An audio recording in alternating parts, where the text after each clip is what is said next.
Hi, everybody. This is the Political Woman Podcast. I'm Gloria Moraga, or you could call me Glow. My friends call me Glow. I don't have any friends. Pow! Bam! The nightmare goes on. Top of the nightmare, very beginning of the nightmare, this dude. Yep, there he is. Matt Gaetz, Republican, MAGA, loudmouth, complainer, whiner, nasty man. Trump has nominated him, or said that he's going to nominate him officially as the Attorney General. And some of the MAGA people are saying, yay, Matt Gaetz, he's going to burn the Department of Justice to the ground. Why does anyone think that that would be a good thing? Here's a wrinkle. Gaetz resigned his seat in Congress immediately. Now, Mike Johnson blah, blah, blah today about how Gaetz did this for the good of the Republican Party because he wanted his seat to be filled sooner rather than later. But there's this. Gaetz had some notoriety because he was investigated by the Department of Justice for allegedly having an affair with a 17-year-old and transporting her across state lines, which, if indicted and found guilty, that would mean a 10-year prison sentence. However, the DOJ closed that case without any charges.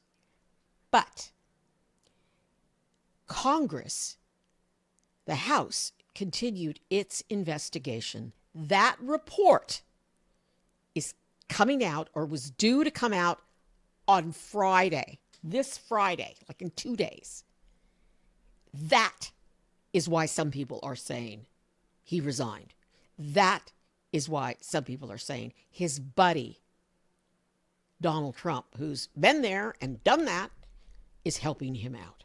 When Gaetz resigned, that House investigation ended. But since it was already in progress and since they were ready to release the report, some people want to see it. And the allegations included the sexual misconduct with the 17-year-old and illicit drug use, something that other Congress members have said Gaetz has bragged about. So Gaetz, however you want to say it, he's a bad dude all around. Yeah, so, and Kamala was running against Trump, it was like, well, you have your choice. You have Trump, who's a convicted felon, or you have Kamala Harris, who's a prosecutor. Now, we'd have the best of both worlds.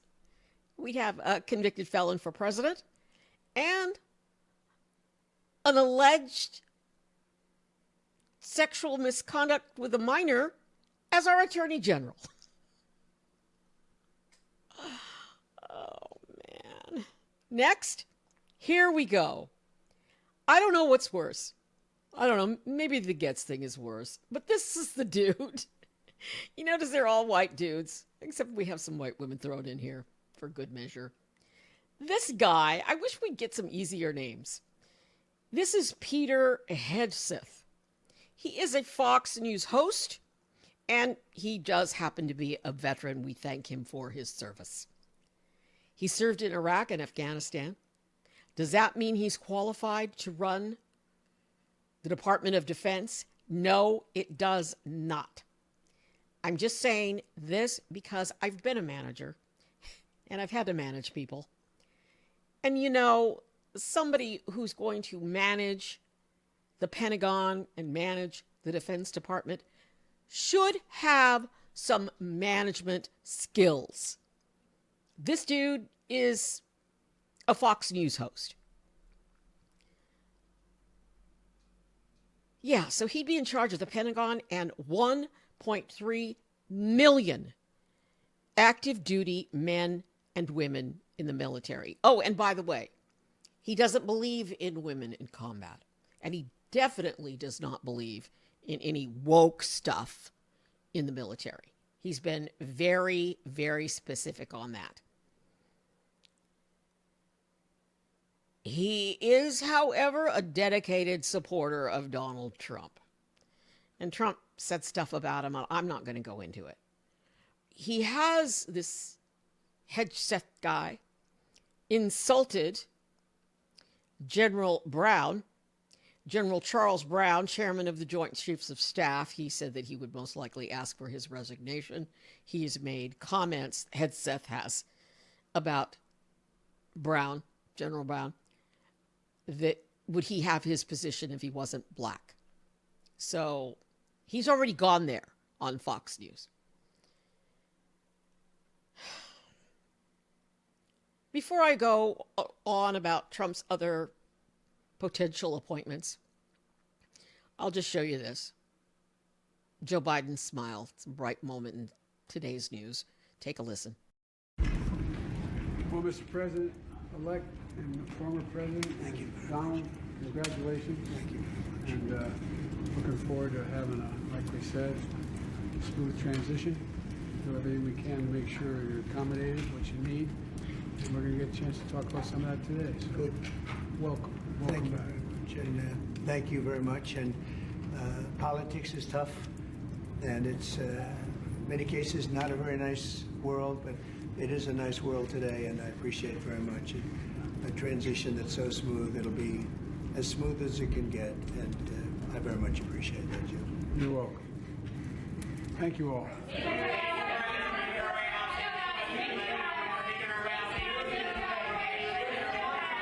Okay, the photo op was very short and sweet. But then Trump and Biden went behind scenes and talked for 2 hours. And Elon Musk, that little worm, wanted to be in the room with him, but he didn't get invited. And apparently he wanted to be invited. So Trump was in Washington today, and he met with President Biden, and then he went to the Hill, or actually the Hill came to him. Hill members went to the hotel where Trump was staying. I think it's the Trump Hilton or whatever. And while we're speaking about the little weasel who Trump called, I can't get him to leave, little Elon. I can't get little Elon to leave, Mar-a-Lago. While I'm on little Elon and the man who needs to buy some shirts that fit, he and Vivek Ramaswamy have been appointed by Trump to lead what Trump is going to be calling the Department of Government Efficiency. I love this because Congress actually does have a government oversight committee, so that is kind of Congress's job. But in order to slash the government, Trump is increasing the government by putting these two billionaires in charge of slashing waste, fraud, and abuse. Now, this is going to be odd because, you know, the guy whose shirt won't fit, that dude has billions in government contracts. So is this a conflict of interest? Absolutely. Is he going to be cutting himself? Most likely not. But could he harm others who would want to compete or bid or be some sort of a threat to him in his business? Yes. Yes, he could. Yes, he could. I just want to say at this point, pause for a brief commercial message because I got to pay these bills. I told you so. This is my commercial message. You guys, you voted for this, and so you're going to get it. But why do our people in the military have to suffer with this Hedgeseth dude? And why do people in the government who most likely are doing good jobs, and yes, is there too much bloat? Absolutely. But Trump could beef up Congress because he's got everyone in Congress allegedly lining up to support him. And he's got both the House, it's official now, and the Senate. And he could do this without getting these two billionaires. But I think he's just trying to throw them a crumb, like he's throwing Matt Gaetz a crumb. These are crumbs because we don't know if they're going to be appointed or not, if they're going to make it. Now, Trump's got this proposal to do some sort of a recess confirmation. There's something in the Constitution that allows the Senate to confirm administration, presidential confirmations while they're on recess, but you got to jump through all these hoops. And already senators are pushing back on that. And we have a new Senate leader, this gentleman. It's a new day in the United States Senate, and it's a new day in America. The American people have loudly rejected the failed policies of the Biden, Harris, Schumer agenda. And this Republican team is united. We are on one team. We are excited to reclaim the majority and to get to work with our colleagues in the House to enact President Trump's agenda. We have a mandate from the American people, a mandate not only to clean up the mess left by the Biden, Harris, Schumer agenda, but also to deliver on President Trump's priorities. We will make sure that the President and his team have the tools and the support that they need to enforce border security laws and to remove the violent criminals who are wreaking havoc in every one of our states. We will work to make America prosperous again by streamlining the bureaucratic machine and overturning costly Biden-Harris regulations. And we will work to restore American energy dominance. Not just our energy security, but energy dominance, which will lower costs and bolster our national security. I'll have more on that in another podcast because I want to get to Tulsi. Tulsi, whose aunt says she was raised in a cult, and that's probably what's wrong with her. She has hobnobbed with Russians. She's hobnobbed with the dictator in Syria.